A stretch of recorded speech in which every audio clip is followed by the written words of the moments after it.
Muito bom ter você aqui hoje para nós estudarmos juntos esta segunda lição na série de lições A Carreira que nos está proposta. Nós iniciamos falando da entrada neste caminho que trata-se do novo nascimento e hoje nós começamos uma série de lições que vai tratar do caminho, desta jornada. E 13 lições, em verdade 12 menos uma que já estudamos, são muitas para enfatizar um só ponto, mas a realidade é o seguinte, é que a vida cristã ela é muito desafiante. E enquanto nós temos o nascimento, novo nascimento em um evento na nossa vida, a jornada cristã pode durar muitos anos e é cheia de muitos desafios. Assim que essa lição é extremamente importante para nós e nessa segunda lição agora intitulada A Escolha entre a Porta Estreita e a Porta Larga. Este título está vinculado com um texto de Mateus capítulo 7 que foi falado pelo próprio Jesus, cuja colocação eu gosto muito de usar e uso várias vezes quando estou ensinando a palavra de Deus, normalmente no que toca a discipular alguém.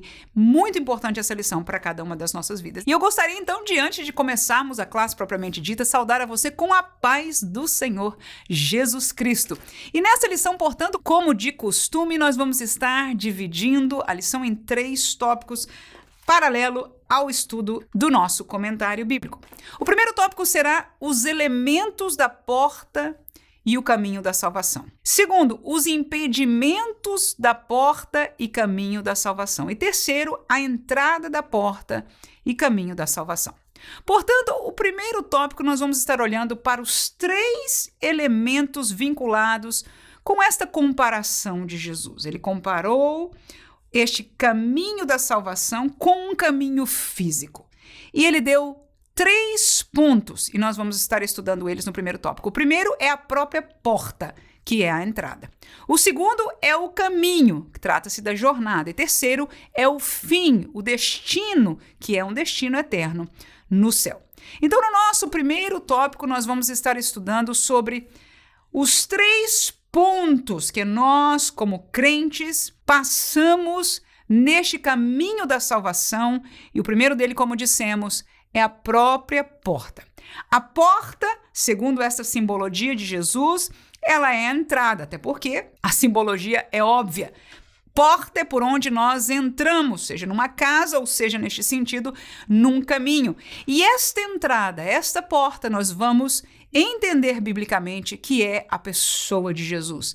Ninguém chega ao Pai, diz o texto bíblico, a não ser por mim, disse Jesus. E para entrar por esta porta, para entrar por Jesus, na dispensação atual que nós vivemos, é necessário crer. Então, a porta é a entrada, ela é através de Jesus e ela é através de crer. Vamos aos textos bíblicos deste subtópico. Mateus capítulo 7 e versículo 14. A palavra de Deus diz o seguinte: e porque estreita é a porta e apertado o caminho que leva à vida, e poucos há que a encontrem. Então nós vemos aí a porta escrito neste texto, que é o que nós usamos como texto base, a leitura bíblica sugerida pelo pastor Osiel Gomes para nós. A porta ela é estreita e esta porta poucos são aqueles que a encontram. João capítulo 10 e versículo 9, o texto diz: eu sou a porta. Quem está dizendo isso? Isso, Jesus. Se alguém entrar por mim, salvar-se-á. E entrará e sairá e achará pastagens. Então, Jesus aqui no texto ainda a João, ele se compara com esta porta pela qual alguém entra e encontra a salvação. Deixo ainda o texto de João 3,16, que todos nós conhecemos.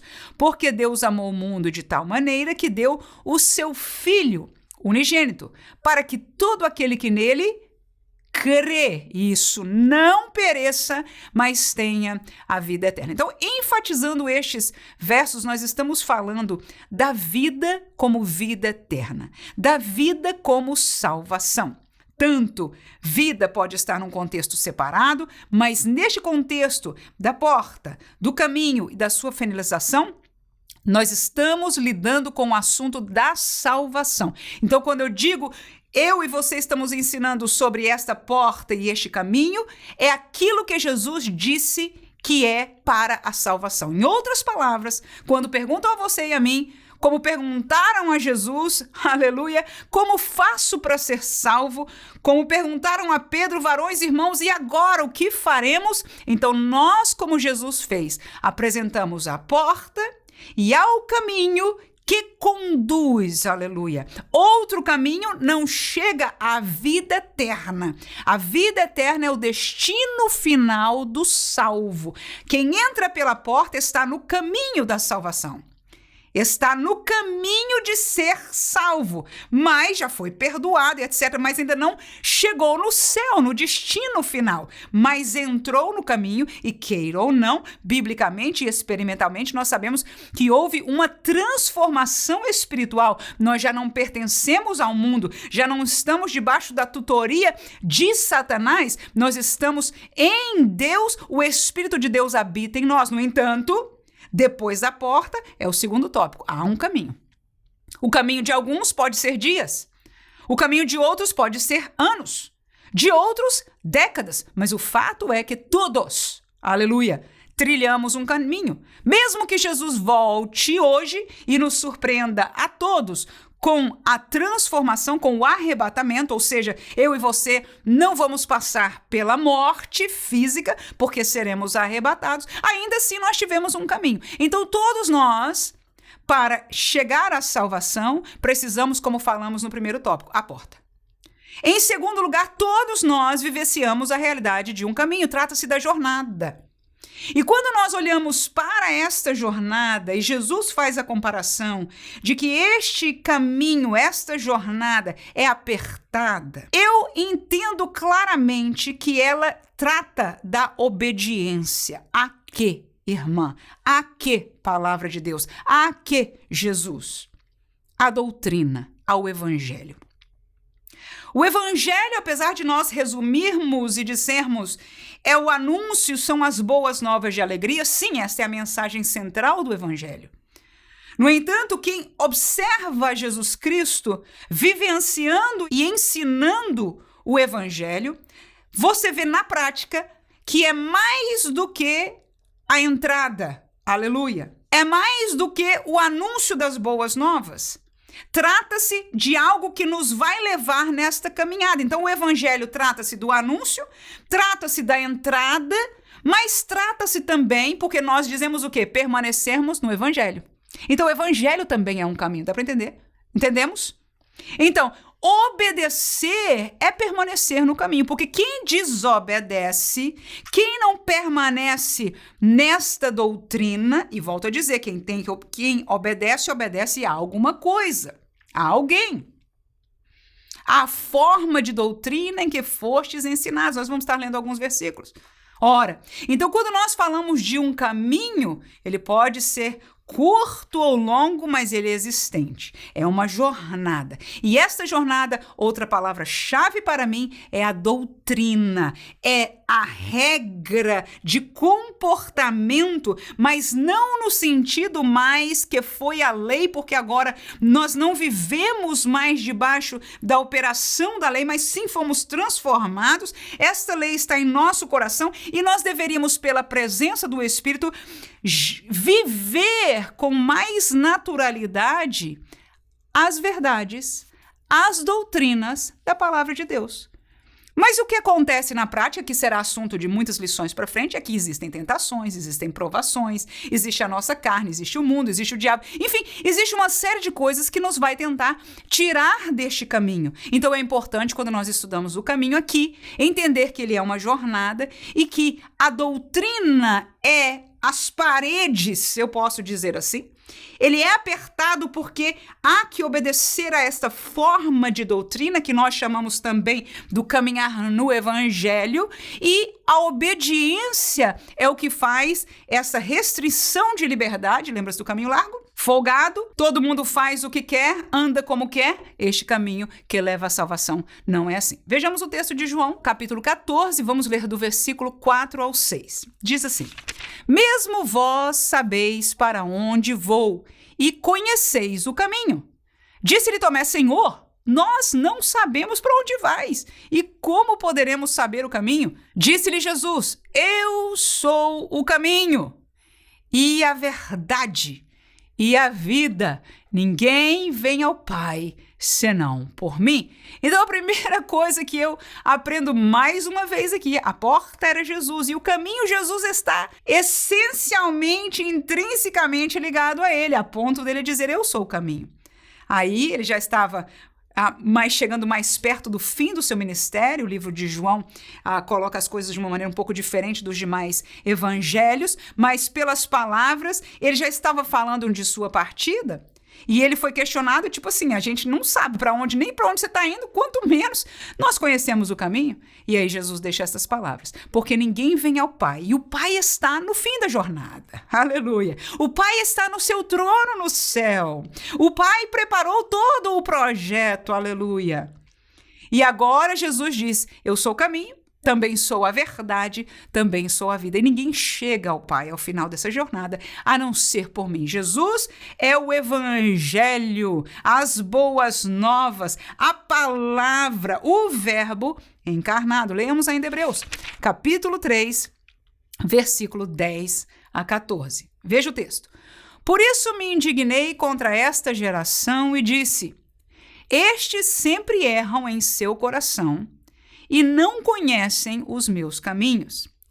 Assim jurei na minha ira que não entrarão no meu repouso. Vede, irmãos, que nunca haja em qualquer de vós um coração mau e infiel para se apartar do Deus vivo. Antes, exortai-vos uns aos outros todos os dias, durante o tempo que se chama hoje, para que nenhum de vós se endureça pelo engano do pecado, porque nos tornamos participantes de Cristo se retivermos firmemente o princípio da nossa confiança até o fim. Então, muitas verdades aqui neste texto de Hebreus, mas todo o texto você vai ver que vai enfatizar esta realidade. O primeiro versículo já falou do caminho. O segundo e em diante já fala desta jornada. Então, no versículo 10, que foi o primeiro que lemos, fala exatamente que não conhecer o meu caminho. Ou seja, quem não entra no caminho não entra no repouso eterno. É o que diz o versículo 11. No 12, ele diz que não haja um coração mau e infiel para apartar do Deus vivo. Ou seja, dentro deste caminho, nós estamos no caminho do Deus vivo. Nós obedecemos a palavra do Deus vivo. Aleluia.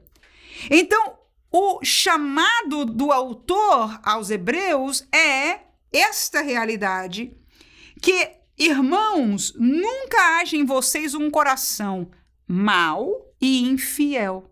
E o que este coração mau e infiel procuraria, segundo o texto que está escrito aqui? Se apartar do Deus vivo. Este é o caminho de Deus. Este caminho que Jesus apresentou ali em Mateus capítulo 7, o caminho que nós apresentamos como igreja do Senhor Jesus, o caminho que eu e você apresentamos para alguém que esteja fora dele, apesar de que às vezes nos faz difícil, porque afinal de contas ele é apertado. E nós quiséramos, vou botar entre aspas, que não fosse, quiséramos para nós mesmos, e seria muito mais fácil oferecer. No entanto, Jesus estabeleceu e nos mostrou, ele revelou para nós neste texto de Mateus 7. E este é o caminho do Deus vivo, não há outro. Que adianta nós falarmos de um caminho mais largo, se biblicamente, se Jesus diz este caminho não vai levar à salvação eterna, não vai levar ao céu. Então nós estaríamos ensinando um outro evangelho, uma outra doutrina e um outro caminho. E infelizmente, se é que é infelizmente, o caminho que Jesus propôs é apertado. E aí o texto aos Hebreus diz isso, que um coração mau e infiel vai ter a tendência de se apartar. Mas ele exorta os irmãos, não tenha um coração assim, guarda o teu coração. Aleluia! Para não querer se apartar. Antes, olha o versículo 13, que lindo. Exortai-vos uns aos outros. Difícil, irmãos. Mas nós que somos professores de escola dominical temos este privilégio. Ao abrir uma palavra como essa e trazer à classe a voz de Deus aqui. Aleluia!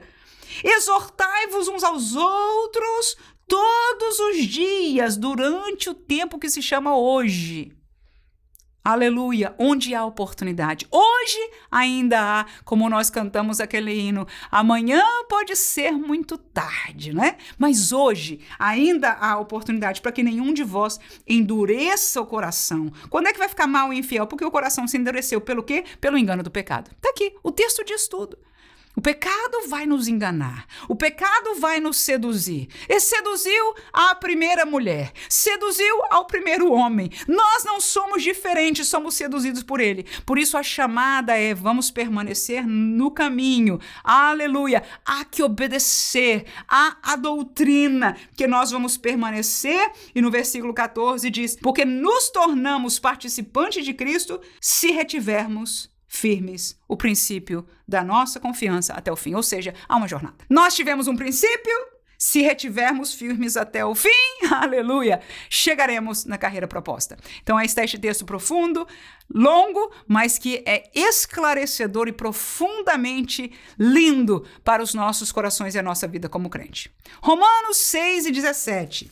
O texto diz o seguinte: mas graças a Deus que, tendo sido servos do pecado, obedeceste de coração à forma de doutrina a que fostes entregues. Veja que a carta de Paulo aos Romanos é uma carta discipuladora. É uma carta a uma igreja que precisa de muita orientação doutrinária, de discipulado. E neste contexto dessa carta de Paulo, ele diz: eu agradeço a Deus que vocês um dia foram pecadores, eram servos do pecado, mas que obedeceste de coração, olha a palavra aí, a forma de doutrina, aleluia, que fostes entregues. Este caminho que nós entramos, eu sei que nós não temos costumes de usar este vocabulário, mas é uma forma de doutrina. Aleluia.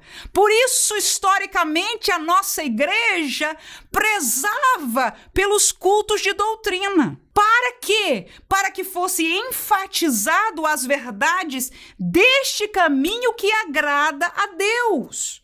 Porque facilmente, somente nos cultos evangelísticos, que se chama a porta, se fala pouco do caminho, mas cabe ao pastor, cabe ao discipulador, cabe àquele que é responsável pelas almas, exortar, como Paulo, Timóteo e outros pastores a nível bíblico, o próprio Jesus Cristo, aleluia, e aqueles que hoje são chamados para o mesmo ministério, fazer com que as ovelhas caminhem, sigam e obedeçam à forma de doutrina que foram entregues, que é a palavra de Deus.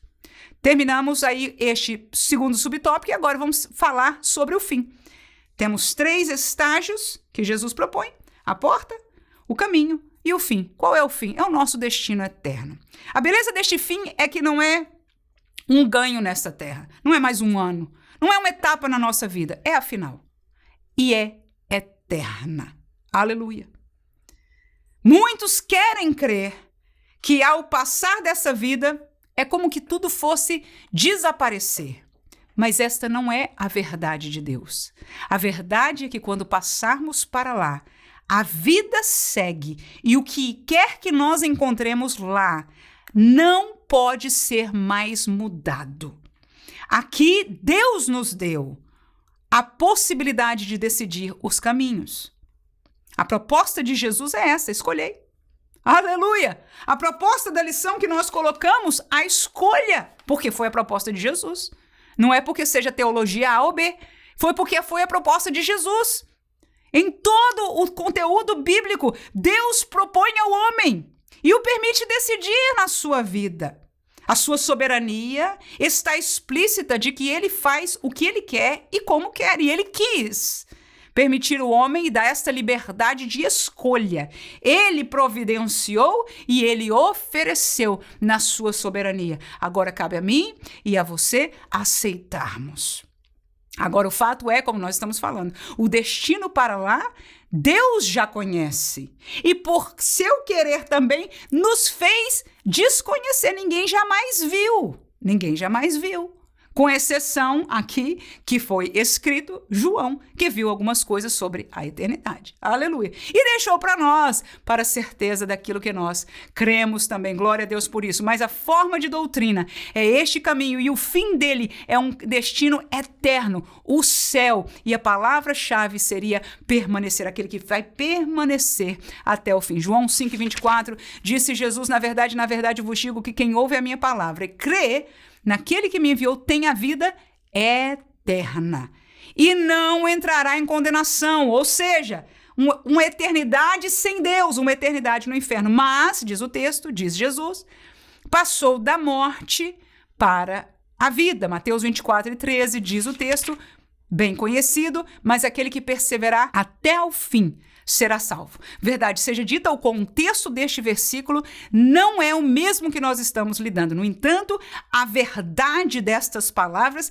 se repete e é válida 100% para o contexto que nós estamos falando.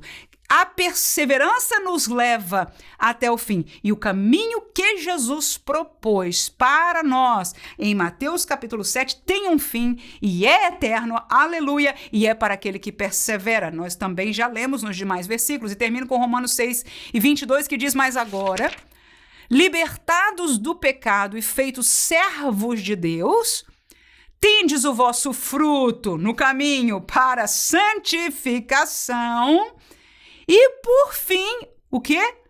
A vida eterna. Coisas interessantes. Olha lá, um passado no pecado, agora entraram pela porta e tornaram-se servos de Deus.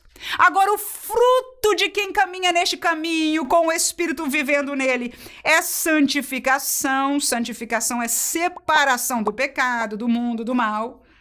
É o fruto do caminho. Por isso é apertado, mas o fim dele é a vida eterna. Amém? Segundo tópico da nossa lição, quais seriam os impedimentos para esta porta de salvação e para este caminho de salvação? Nós propomos 4 diferentes, geralmente 3, mas aqui vamos colocar 4 tipos de impedimentos que foram propostos, inclusive, pelo comentarista da lição. Da alma, seria um exemplo, o ego. Do corpo, os prazeres. Da mente, as filosofias. E do espírito, prisões. Para nos deter neste caminho da salvação, não faltam ofertas. É impressionante. Eu aqui com a minha filha, 7 anos de idade, ela vem com uma literatura e eu digo, meu Deus, eles não param.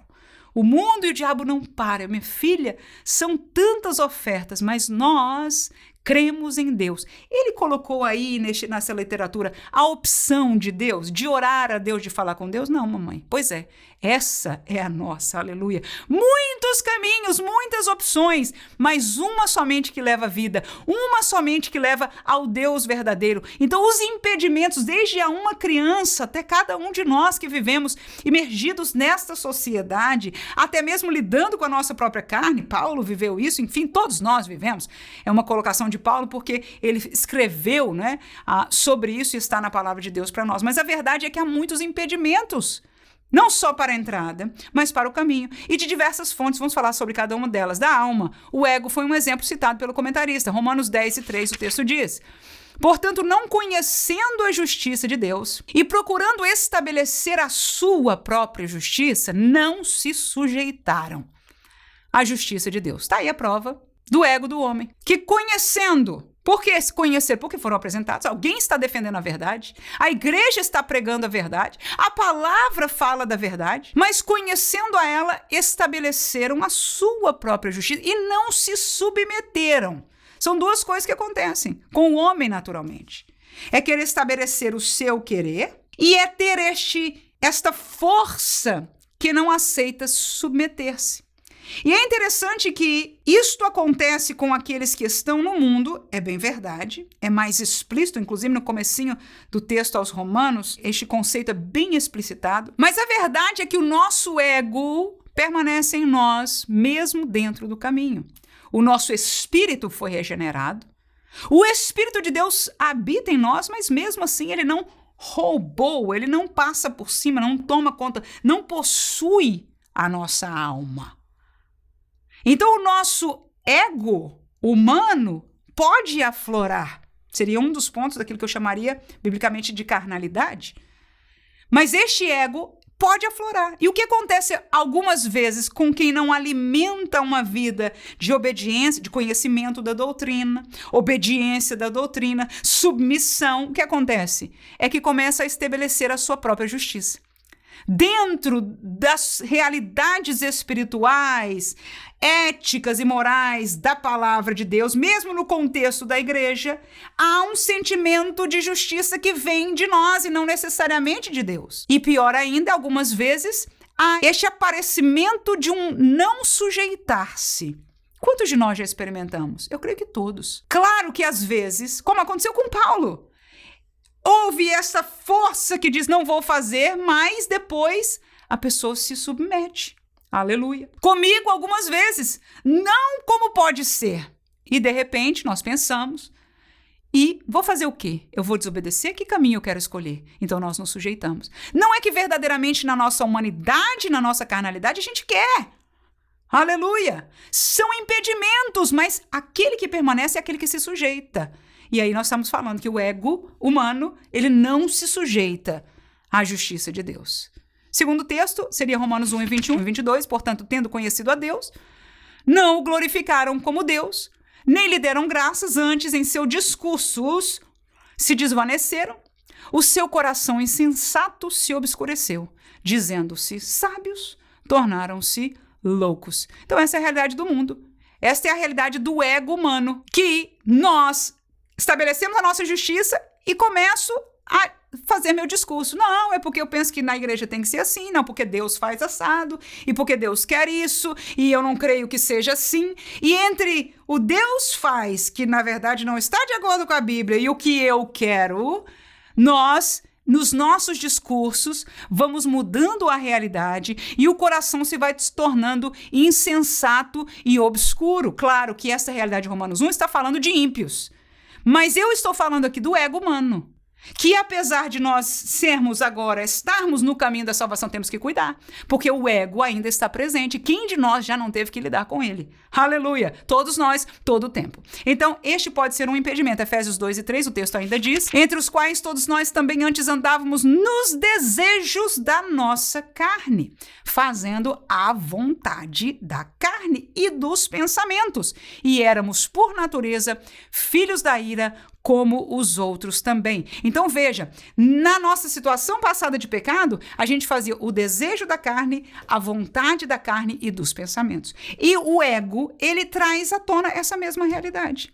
Mesmo hoje em Cristo, somos tentados pelo nosso ego a dar vazão ao desejo da nossa carne, sim ou não? A fazer a vontade dessa carne e dos nossos pensamentos. Vamos ao próximo tópico. O ego, a nossa alma, o nosso ego é o primeiro que vai trabalhar para impedir nós continuarmos neste caminho. E pode nos fazer desviar dele. Segundo, é o próprio corpo, através dos prazeres. 1 Coríntios capítulo 6, versículo 10, o texto diz, não erreis, nem os devassos, nem os idólatras, nem os adúlteros, nem os efeminados, nem os sodomitas, nem os ladrões, nem os avarentos, nem os bêbados, nem os maldizentes, nem os roubadores herdarão o reino de Deus. Palavra de Deus. Muitos destes conceitos e palavras e descrições são prazeres da carne. Talvez, em verdade, eu podia dizer que para um que pratica qualquer deles seja prazeroso em sua carne. No entanto, todas estas realidades são impedimentos a continuar no caminho. Por isso, nós, no caminho de Deus, e com certeza nas nossas lições seguintes, temos que ter o cuidado de acrescentar, de andar, de alimentar o espírito e de tirar o alimento ou não dar vazão à nossa carne, porque quando a carne é dado espaço, estas realidades na carne, veja que Paulo, ele diz, miserável homem que sou, né? A minha carne, ela peleja, ela quer se levantar, né? No entanto, ele a constrangia na palavra, na submissão à palavra de Deus, na doutrina. Aleluia! No entanto, nós vemos aí, e nós conhecemos que a nossa carne também, e os seus prazeres que elas anelam, é um desafio, trabalha para impedir a nossa caminhada. O que mais? A mente. Através das filosofias, como nós acabamos de ler um texto falando dos nossos sentimentos e dos nossos pensamentos, se nós saímos da regra, que é a palavra de Deus, ou nos tornamos, como é muito comum nos nossos dias, criativos com a regra. Até quem diga por aí, eu já li isso em alguns livros, que nós somos criativos porque Deus é criativo. Deus criou todas as coisas, Deus é um Deus criativo e nos fez criativos, e para isso parece que estes estão dando desculpa que nós podemos até criar doutrinas novas, criar um novo Deus, um novo evangelho, um outro caminho. Claro que eles não estão usando estas palavras, mas é o que estão fazendo.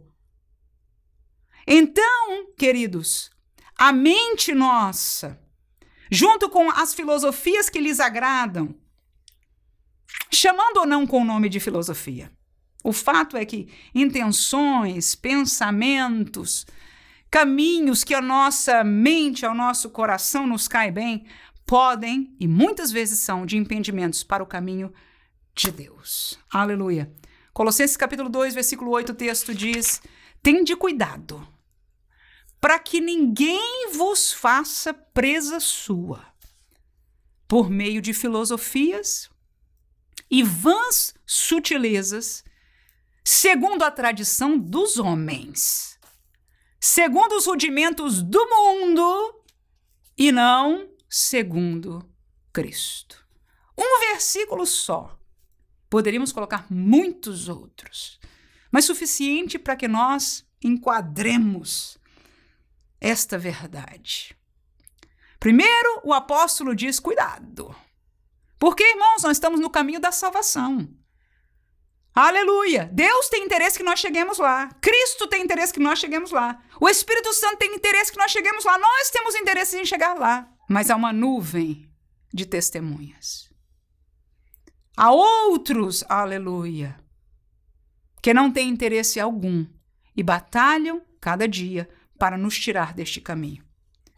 E a nossa mente está livre para receber toda a informação que nós abrimos os nossos olhos e ouvidos, sentidos para elas. E por isso, Davi disse, a gente tem que ter cuidado. Ele mesmo, Davi, disse, eu não abro meus olhos. Aliás, ele disse assim, eu não ponho diante dos meus olhos determinadas coisas. Aleluia! Mas muitas vezes nós somos expostos, querendo ou não querendo, propositadamente ou sem querer. A quê? Há outros que estão querendo nos fazer presas por suas filosofias que são trazidas sutilmente. E este texto eu quero trazer ao teu e ao meu entendimento que não está sendo falado a pessoas fora da igreja, mas sim a crentes e crentes de verdade.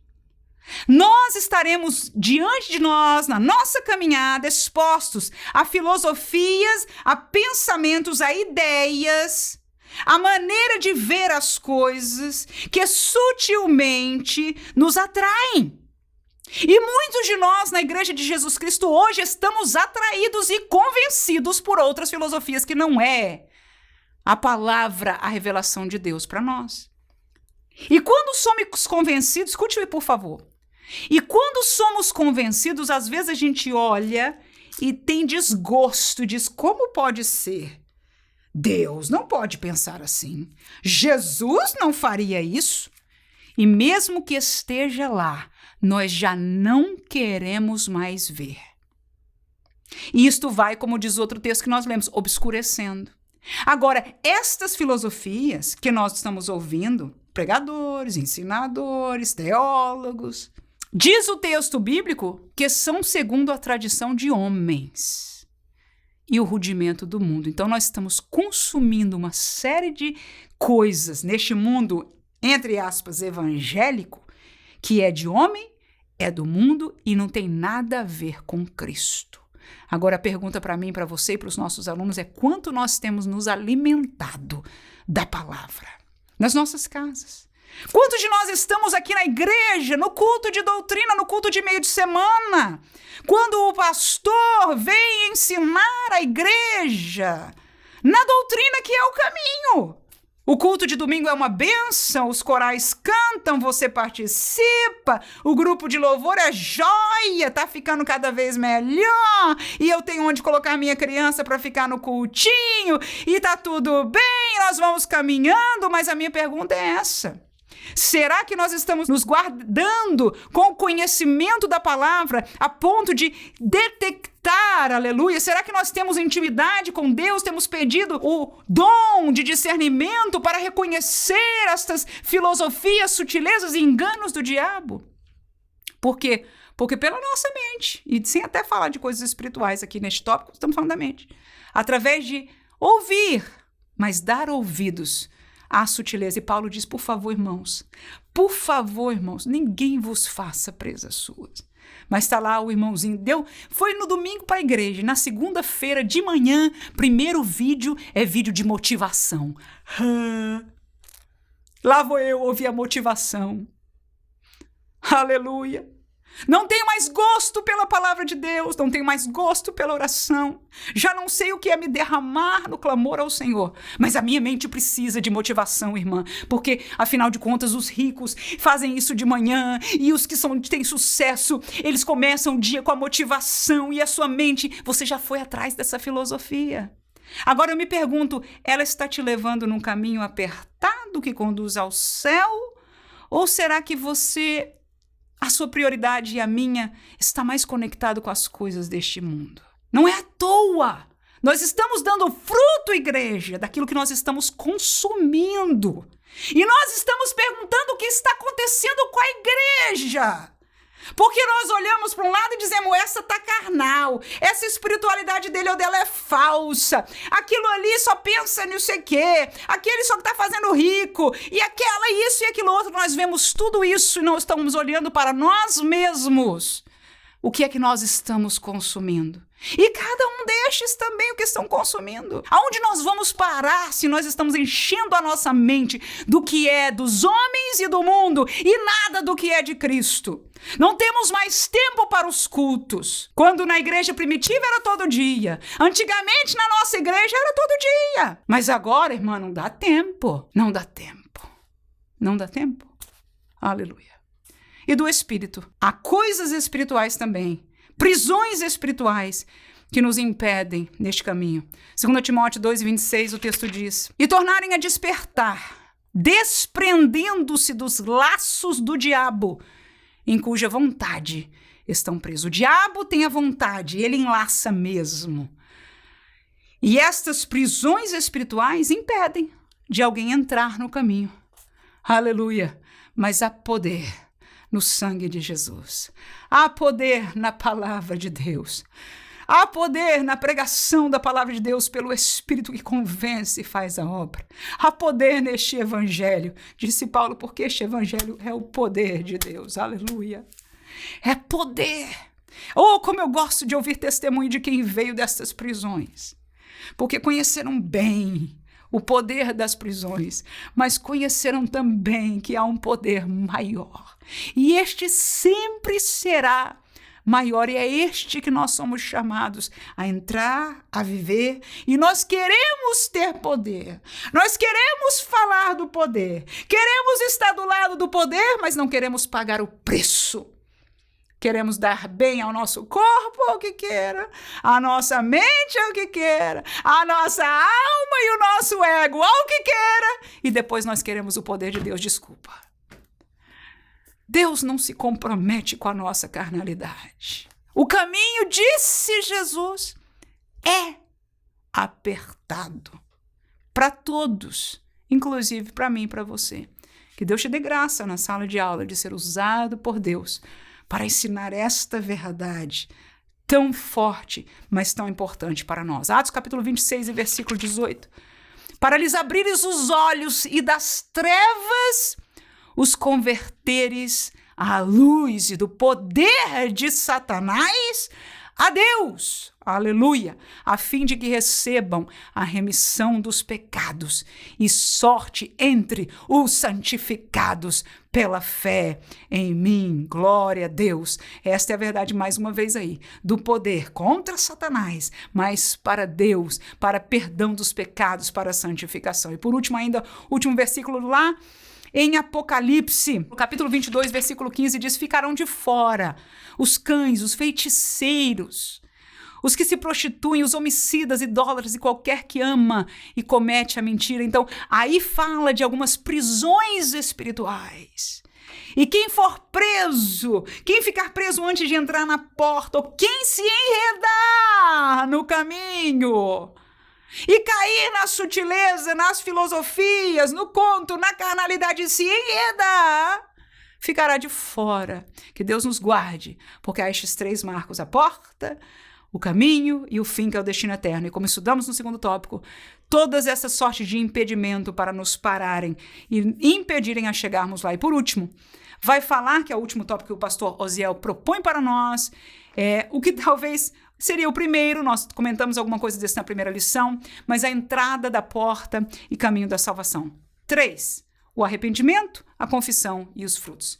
O arrependimento é o primeiro, Atos 2, 38 e 40, o texto diz: disse-lhes Pedro: arrependei-vos, e cada um de vós seja batizado em nome de Jesus para perdão dos pecados, e receberei o dom do Espírito Santo. Portanto, quer entrar no caminho da salvação? Entrada pelo arrependimento. E Pedro segue dizendo, e com muitas outras palavras, isto testificava e exortava, dizendo: salvai-vos desta geração perversa. Atos 17 e 30, o texto diz: mas Deus, não tendo em conta os tempos da ignorância, anuncia agora a todos os homens, em todo lugar, que se arrependam. Tudo bem. Alguém que estava no pecado, alguém que estava na yoga, alguém que estava na macumba, alguém que estava no espiritismo, alguém que estava na magia negra, alguém que estava no catolicismo, alguém que estava no ateísmo, alguém que estava onde fosse. Deus, diz o texto, não toma em conta, não tendo em conta os tempos da ignorância. Ignorância é não conhecer. E eu não estou chamando, nem Deus está chamando ninguém de ignorante no sentido que nós falamos hoje. Ignorância é desconhecimento da revelação de Deus. Só se pode saber quem escuta a palavra de Deus tal qual ela é. Não um novo evangelho, não o evangelho atrativo, a palavra da verdade que Jesus ensinou, e Paulo ensinou, e Pedro ensinou, e Timóteo ensinou, e a igreja ainda ensina. Mas Deus, não tendo em conta este tempo da ignorância, Ele anuncia hoje ainda a todos os homens e em todo lugar, aleluia, que se arrependam. Por quê? Porque a porta de entrada é o arrependimento. Lucas 15 e 10, o texto diz assim: vos digo que a alegria diante dos anjos de Deus por um pecador que se arrepende, aleluia. Não só é um marco de entrada, mas no céu a gente sempre dizia, né? A festa, a alegria diante dos anjos. Por quê? Porque um pecador, alguém saiu, aleluia, do caminho das trevas, do caminho largo, da mão de Satanás, para o caminho que levará ao céu, aleluia. E a festa, a alegria espiritualmente por esta entrada neste caminho. Segunda maneira de entrar: primeiro, há que se arrepender, mas segundo, tem que confessar. Confessar a Jesus. Romanos capítulo 10, versículo 9 e 10 diz: a saber, se com a tua boca confessares ao Senhor Jesus e em teu coração creres que Deus o ressuscitou dos mortos, será salvo, visto que com o coração se crê para a justiça e com a boca se faz confissão para a salvação. E alguém pode perguntar: irmã, esse negócio de levantar a mão na igreja, né? Porque o pastor Rick Warren diz que não precisa mais e etc. Isso é uma coisa da antiga e não se faz mais isso e tem que deixar o pecador à vontade e etc, etc. E aí eu leio um texto como esse e fico: qual dos dois conselhos devo eu escutar? Isso é brincadeira, né? Claro que não, a palavra de Deus. Nós temos que confessar, aleluia. Pode Deus salvar com alguém que confessou em seu coração? Claro. É possível? É possível. Mas a Bíblia nos ensina a confessar publicamente com a boca. Então, quando este chamado é feito numa igreja, você está confessando. Quando em uma conversa com alguém que foi te evangelizar e ele pergunta audivelmente e claramente, ele diz, você gostaria de aceitar a Jesus como seu Salvador? Você gostaria que eu orasse por você nesta hora para que o Senhor perdoe os seus pecados? E a pessoa diz sim. Ele confessou a Jesus. Você crer em Jesus, aleluia. O batismo dá testemunho da nossa confissão e me chama a atenção que alguém hoje possa, sendo crente, não querer se batizar. Aquele que confessa com a sua boca e depois com a sua atitude através do batismo que é bíblico, aleluia. A confissão é parte. Glória seja dada a Jesus. Então, Mateus capítulo 10, versículo 32, nós vamos ver da mesma maneira. Portanto, qualquer que me confessar diante dos homens, eu confessarei diante de meu Pai que está nos céus. Na minha época de adolescente, a gente dizia dos crentes agente secreto, né? Que tinha vergonha da Bíblia, que, enfim, a gente era adolescente, era esta realidade. Mas não deveria ser. Aleluia! Glória a Deus, porque quando Deus transforma a nossa vida. Quem conhece o poder de Deus sobre o poder das trevas, tem orgulho, aleluia. Que Deus nos guarde a não perder o primeiro amor. Glória a Deus. Que nós entramos porque nos arrependemos, mas também porque confessamos a Jesus. E muitos, infelizmente, hoje, ou confessam um novo evangelho mais adaptado com a realidade de hoje, ou já não querem confessar mais. Provérbios capítulo 28, versículo 13, diz: o que encobre as suas transgressões nunca prosperará, mas o que as confessa e deixa alcançará misericórdia. Então, da jornada, claro que o tópico aí é sobre a entrada na porta, mas veja que a confissão é parte da saída do problema chamado pecado. E mesmo na porta, na verdade, na porta é onde mais nós temos, aleluia, este problema chamado pecado, porque ainda não foi tirado de nós. Mesmo no conceito da porta, nós precisamos nos arrepender, aleluia, para que nós alcancemos a misericórdia de Deus, o perdão de Deus e possamos entrar neste caminho da salvação. Terceiro lugar e último, os frutos, porque quem anda no caminho dá fruto. Quando nós deixamos de dar fruto e nos enredamos, já tornou-se perigoso. Perigoso de parar no caminho e perigoso mais ainda de sairmos do caminho e irmos para um outro caminho, que Deus nos guarde. Mas dentro do caminho da salvação, há que haver frutos. Gálatas 5:22 fala do fruto que é natural do Espírito em nós. Podemos fazer estes frutos tornarem-se pequenos, se não alimentarmos as coisas espirituais. É natural. Mas se nós alimentarmos o Espírito em nós, as coisas espirituais em nossa vida, o natural é frutificar o quê? O fruto do Espírito tá aí, amor, gozo, paz, longanimidade, benignidade, bondade, fé, mansidão e temperança. Então, quem está no caminho apertado deve frutificar isso. E eu e você, você e eu. Me perguntamos, até eu, irmã, eu sou sem paciência, eu não tenho temperança, minha fé está se acabando, né? Até pro amor fraternal, ágape na igreja, tá difícil, irmã, tanta coisa acontecendo. Paz! Por quê, irmãos? Estamos na caminhada, entramos pela porta, o milagre já aconteceu. Olhamos para o fim. O que está acontecendo no caminho? O que está acontecendo no caminho? Precisamos nos alimentar da doutrina e do Espírito de Deus.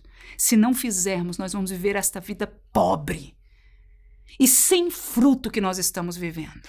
Deus não propôs para que este caminho fosse assim.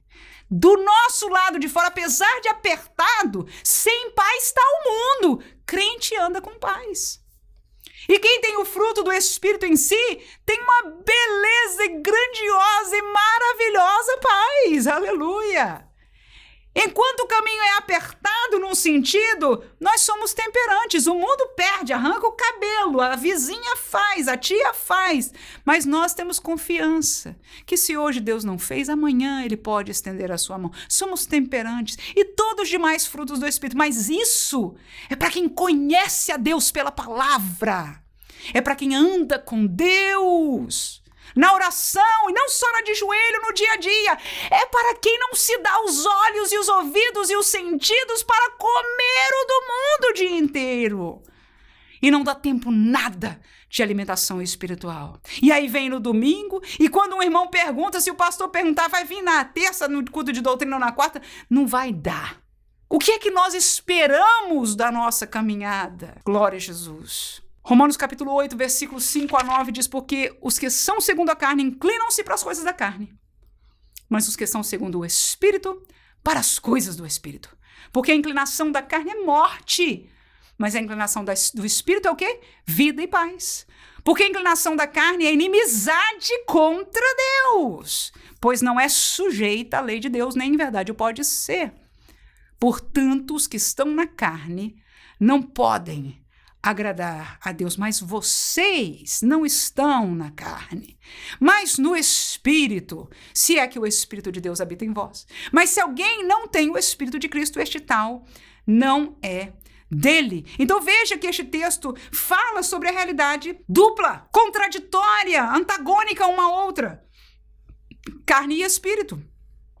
Nós queremos o bem do mundo espiritual, mas queremos alimentar a carne. Então a gente quer gozar do espiritual, das coisas do Espírito Santo, enquanto nós alimentamos a carne. É possível? Claro que não. Claro que não. E a carne, segundo o texto aí, é contra as coisas de Deus, não se sujeita, e etc, inimiga de Deus. Nós vamos falar disso numa lição mais pra frente. Então, se nós queremos que o Espírito tenha força, nós temos que fazer o contrário. Deixar de alimentar a carne e alimentar o Espírito. Como? Pela palavra de Deus. 1 Coríntios capítulo 2, versículo 13 a 15, o texto ainda diz: os quais também falamos, não com as palavras de sabedoria humana, mas com as que o Espírito Santo ensina, comparando as coisas espirituais com as espirituais. Como quase ninguém na igreja hoje consegue mais viver esta realidade. Segue o texto. Ah, Deus, ora, o homem natural não compreende as coisas do Espírito de Deus, mas a gente acha que sim. Porque ele parece loucura e não pode entendê-la, porque se discernem espiritualmente. Mas o que é espiritual discerne bem tudo, e ele de ninguém é discernido. Então, irmãos, existe um discernimento espiritual, existem coisas espirituais, e que não são só de charminho para vocabulário de crente, e que não são manipuláveis pelo nosso querer, que nós simplesmente nos taxemos espirituais, ou nos coloquemos como espirituais, porque esta vivência ela é sofrida. Quem é espiritual, que o diga. Se alguém se ensoberbece, já provou o que é que está se mostrando ser. Porque aquele que alimenta as coisas do Espírito jamais é soberbo. Porque Deus rejeita o soberbo, a palavra diz. Então, se alguém se mostra grande espiritualmente, eu estou falando espiritualmente, alguma coisa já está errado. Porque este caminho é sofrido, é contrário à carne, o ego e tudo que nós já falamos. Mas o fruto deste caminho, que é aprender as coisas espirituais que nos são reveladas aqui, é que discernem as coisas espirituais que nós estamos querendo entender. Mas o homem de hoje, dentro da igreja, olha para as coisas espirituais e taxa, e glorifica, e coloca nota, e coloca no lugar pela sua sabedoria humana. E não pode ser assim. E nós, como igreja, estamos perdendo. Quem é que está buscando os dons espirituais? Quem está nas reuniões de oração clamando para ser usado por Deus com os dons espirituais? Quem de nós estamos gemendo pela igreja? Nós temos a capacidade de falar mal, mas não temos nenhuma capacidade de gemer. Claro que eu estou generalizando, mas que Deus nos dê, porque a verdade é que esta exortação também me cabe a mim. Aleluia! Que Deus nos traga de volta, e eu creio que este grupo, nós que ouvimos esta palavra, que Deus nos está dando essa oportunidade, estamos sendo chacoalhados pelo Espírito para voltarmos ao primeiro amor, para voltarmos ao caminho como deve ser, para sermos exemplo para alguém, aleluia, e muitos possam ainda continuar firmemente neste caminho do qual nós bem sabemos que muitos que se dizem estar já não estão mais. Mateus capítulo 3, versículo 8, depois o 10. Produzi, pois, frutos dignos de arrependimento. E também agora está posto o machado à raiz das árvores. Toda árvore que não produz bom fruto é cortada e lançada no fogo. É Jesus dizendo. Então este fruto nosso, este fruto do caminho que o pastor Ziel coloca aqui, este fruto que a Bíblia nos fala várias vezes, é determinante, é importante. É importante. Nós não somos salvos pelas obras. Aleluia. A entrada na porta é pela fé. Jesus já falamos isso e reiteramos inúmeras vezes. Mas os nossos frutos provam do que o coração está cheio. E o que é que nós temos enchido o nosso coração? Que Deus nos guarde a permanecer no caminho, ainda com pouca força. E graças a Deus por aquela palavra linda, que ainda seja Antigo Testamento, mas que é uma verdade válida, ao cheiro das águas. Aleluia. Da voz do Espírito, da revelação da palavra de Deus, esta água viva, ao cheiro dela, quando ela começa a brotar, quando nós escutamos uma palavra desta, da Bíblia, e damos vazão em nossa alma, em nosso espírito, ela vai começar a trazer vida novamente. Aleluia. Ela vai dar vida novamente. E como eu gostaria de ouvir testemunhos de vocês e de mim, aleluia, poder dar testemunho de que nós voltamos a tomar as rédeas neste caminho, a trazer frutos de arrependimento desta vida, que jamais possamos ficar no perigo de estar trazendo maus frutos ou não trazer frutos para sermos ceifados deste caminho. Termino com Mateus capítulo 7, versículo 20, que diz: portanto, pelos seus frutos os conhecereis. Uma das coisas que nós, como crentes, sempre dizemos: ninguém pode julgar ninguém, irmã. Quem é você para estar falando isso de alguém? Eu não estou falando isso de alguém, eu estou ensinando a Bíblia Sagrada. Quem convence, quem fala a você e a mim é o Espírito de Deus.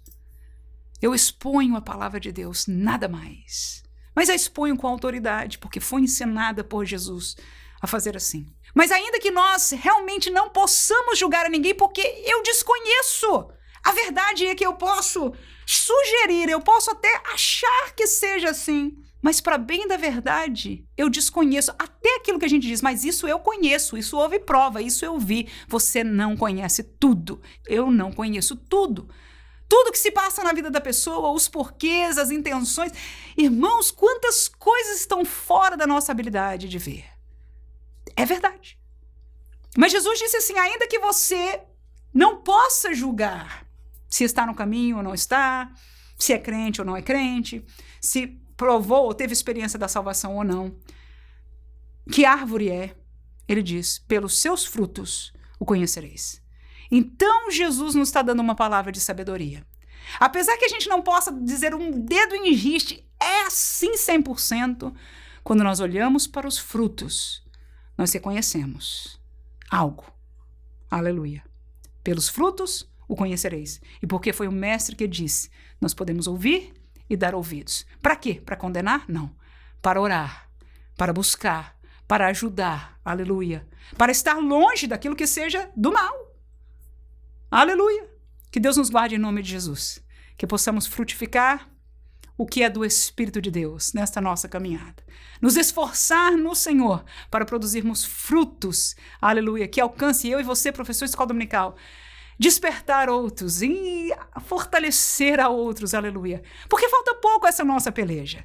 Faça um pouquinho mais de força. Ame seus alunos. Ensine com autoridade, tendo misericórdia de suas almas, aleluia. Para que voltem, para que encontrem força de novo.